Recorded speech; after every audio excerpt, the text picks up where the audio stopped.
Chicken சுக்கா செய்யலாமா? ஒரு கடாய் சூடானதும் பட்டை, கிராம்பு, ஏலக்காய், மிளகு, சீரகம், சோம்பு, தனியா சேர்த்து ட்ரை ரோஸ்ட் பண்ணிக்கலாம். ரோஸ்ட் ஆனதும் ஒரு கோஸ் பவுடராக அரைச்சி எடுத்துக்கலாம். அதே வானல்லையே 3 டீஸ்பூன் நல்லெண்ணெய் சேர்த்து ஒரு மீடியம் சைஸ் ஆனியனை ஸ்லைஸ் பண்ணி வச்சுருக்கேன். இதையும் சேர்த்து நல்லா ப்ரௌனிஷாக வர வரைக்கும் வதக்கி எடுத்துக்கலாம். பாருங்கள், இது நல்லா ப்ரௌனாக வந்துருச்சு. தனியாக எடுத்து வச்சுக்கலாம். அடுத்ததாக 450 கிராம் சிக்கன் எடுத்திருக்கேன். 1.5 டீஸ்பூன் உப்பு, தனி மிளகாய்த்தூள், தனியாத்தூள், மஞ்சள் தூள் சேர்த்துக்கலாம். 2 டீஸ்பூன் இஞ்சி பூண்டு பேஸ்ட் சேர்த்துக்கலாம். 3 டீஸ்பூன் புளிப்பில்லாத தயிர் சேர்த்துக்கலாம். வறுத்து வச்சுருக்க வெங்காயத்தையும் சேர்த்து ஒரு பச்சை மிளகாய், கருவேப்பிலை, புதினா, தக்காளியை சேர்த்து 30 மினிட்ஸ் நல்லா மேரினேட் பண்ணி வச்சுக்கலாம்.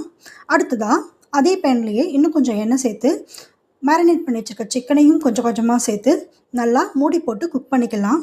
சிக்கன் நல்லா ரோஸ்ட் ஆகி வந்ததும் அரைச்சி வச்சுருக்க சுக்கா மசாலாவையும் சேர்த்து மிக்ஸ் பண்ணிக்கலாம். கடைசியாக அரை லெமன் ஜூஸையும் சேர்த்து நறுக்கி வச்சுருக்க கொத்தமல்லியும் சேர்த்து ஸ்டவ் ஆஃப் பண்ணிடலாம். அவ்வளோதாங்க, அட்டகாசமான சிக்கன் சுக்கா ரெடி.